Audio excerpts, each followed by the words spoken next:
সুবহানাহু ওয়া তাআলার কাছে যে যেতে হবে, আল্লাহর যে দ্বীন আছে, যে জীবন বিধান আছে, যে জীবন ব্যবস্থা আছে, এই আমাদের যে ঈমানের রোকন, সর্বশেষ যে রোকন সেটা হচ্ছে তাকদীরের ভালো মন্দের উপর বিশ্বাস, তাই না?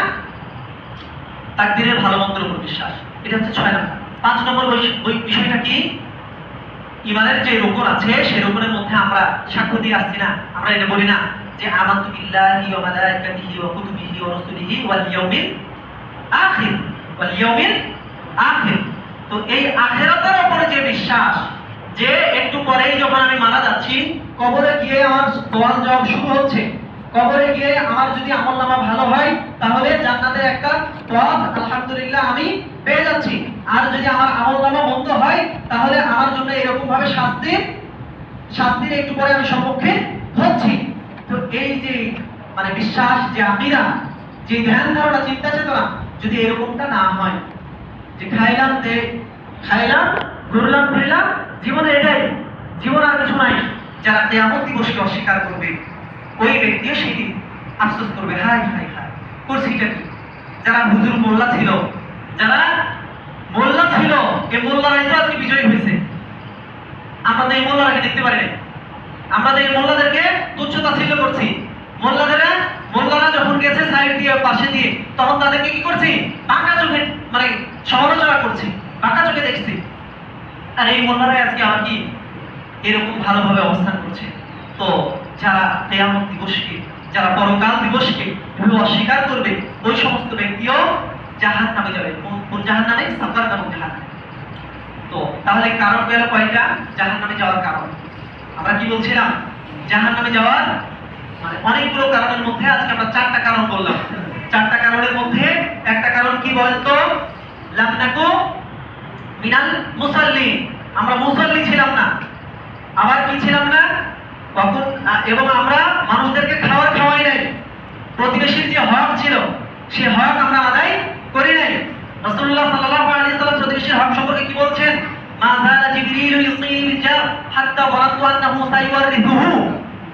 আমি মনে করছিলাম যে জিবরাইল আমার কাছে এমন ভাবে প্রতিবেশীদের যে হক, প্রতিবেশীদের এরকম ভাবে প্রতিবেশীদের সাথে চলতে হবে, প্রতিবেশীকে এভাবে সম্মান করতে হবে, প্রতিবেশীদেরকে এভাবে সাহায্য সহযোগিতা করতে হবে, এরকম বলতে এরকমটা আমি ধারণা করছিলাম। রাসূল সাল্লাল্লাহু আলাইহি ওয়াসাল্লাম বলছেন যে আমি ভাবছিলাম হাত্তা ওয়ারাতু আন্নাহু সাইওয়ারিথুহু, মনে হয় যে আমার ভাই, আমার বাপ, আমার যে আমার যে আত্মীয় স্বজন আছে তারা আমার কাছ থেকে যেভাবে জমির অংশ পায় সেই রকম অংশীদার না জানি কাকে বানিয়ে দেয়?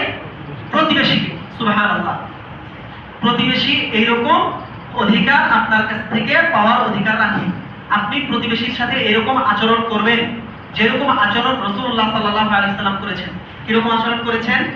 আয়েশা রাদিয়াল্লাহু আনহা বৈশিষ্ট্য, যে যদি ঝোল কম হয়ে যায়, আপনার যদি গোশত কম হয়ে যায়, আপনি গোশতের টুকরা দিতে পারেন নাই, তাহলে কি করবেন? পানি একটু বেশি দিয়ে দেন, ঝোল কমপক্ষে দিয়ে আসেন। গোশতের টুকরা না দিতে পারলেও মা বোনদের উদ্দেশ্যে বলি যে যেখানেই থাকতে না কেন, যেখানে যেভাবে অবস্থান করেন না কেন, যতটুকুই থাকুক না কেন, স্বামীকে এইভাবে কনভার্ট করার চেষ্টা করতে হবে, স্বামীকে এভাবে বোঝানোর চেষ্টা করতে হবে যে আমাদের এটা যে হাঁড়ি আমরা দেখছি বা যে পাতিলে যে গোশত দেখছি, এই গোশত আসলে আমাদের পাতিলে থাকলেও অধিকারটা প্রতিবেশীরও ছিল। তো আমরা একটু চেষ্টা করি 2-1টা পিস তাদেরকে দিয়ে আসি। আমরা চেষ্টা করব প্রতিবেশীর হক যথাযথভাবে পালন করার। আল্লাহ আমাদেরকে তৌফিক দান করুন, আমিন। তাহলে দ্বিতীয় নম্বর বৈশিষ্ট্য করে কি? যে আমরা মানুষকে, প্রতিবেশীদেরকে বা মিসকিনদেরকে আমরা খাদ্য দান করি নাই, মিসকিনদেরকে আমরা সাহায্য সহযোগিতা করি নাই। তৃতীয় নম্বর বৈশিষ্ট্য কি? তৃতীয় নম্বর বৈশিষ্ট্য হচ্ছে যে আমরা অনর্থক কথা কর্মকাজের সাথে লিপ্ত ছিলাম। আল্লাহর এখানে আজান হচ্ছে, আজান হওয়ার পরেও আমার গল্পের শেষ হচ্ছে না, এদিকে ইকামত হয়ে যাচ্ছে, কিন্তু শেষ কাতারে সে কি করছে? সমালোচনায় লিপ্ত রয়েছে।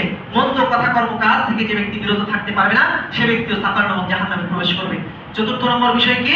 চতুর্থ নম্বর বিষয় হচ্ছে দুনিয়ার যে ভোগ বিলাস, এই ভোগ বিলাসে নিজেকে ডুবিয়ে রাখা, এই ভোগ বিলাসে নিজেকে সীমাবদ্ধ রাখা। কিয়ামত যে আছে, আমাদের যে পরকাল রয়েছে, এই পরকালের প্রতি যথাযথভাবে বিশ্বাস স্থাপন না করা, এটা হচ্ছে জাহান্নামে যাওয়ার একটা অন্যতম কারণ। তা আসুন আল্লাহ সুবহানাহু ওয়া তাআলা আজকে আমরা যে আলোচনা করলাম, এটা যেন আমি সহ আমাদের প্রত্যেককে আল্লাহ জীবনে আমাদের বাস্তবায়ন করার তৌফিক দান করেন, আমিন। সুবহানাকাল্লাহুম্মা ওয়া বিহামদিক আশহাদু আল লা ইলাহা ইল্লা আনতা আস্তাগফিরুকা ওয়া আতুবু ইলাইক। আল্লাহ, ছোট্ট একটা এলান, সেটা হচ্ছে একটু আগে তো আমরা বলেছি, তারপরও সংযুক্ত। সেটা হচ্ছে যে আমাদের এই মসজিদ আপনারা দেখছেন, আপনাদেরই মসজিদ, আমাদেরই মসজিদ। তো আমাদের মা বোনদের খুব কষ্ট হয় সালাত আদায় করতে। আমার আপনার মা বোনরা যারা সালাত আদায় করতে আসেন, তাদের এই রৌদ্রের তাপে ওখানে বসে থাকা খুব কষ্টকর হয়ে যায়। তো তাদের জন্য যে আমরা ন্যূনতম একটা ফ্যানের ব্যবস্থা করবো, এরকমটা মানে আসলে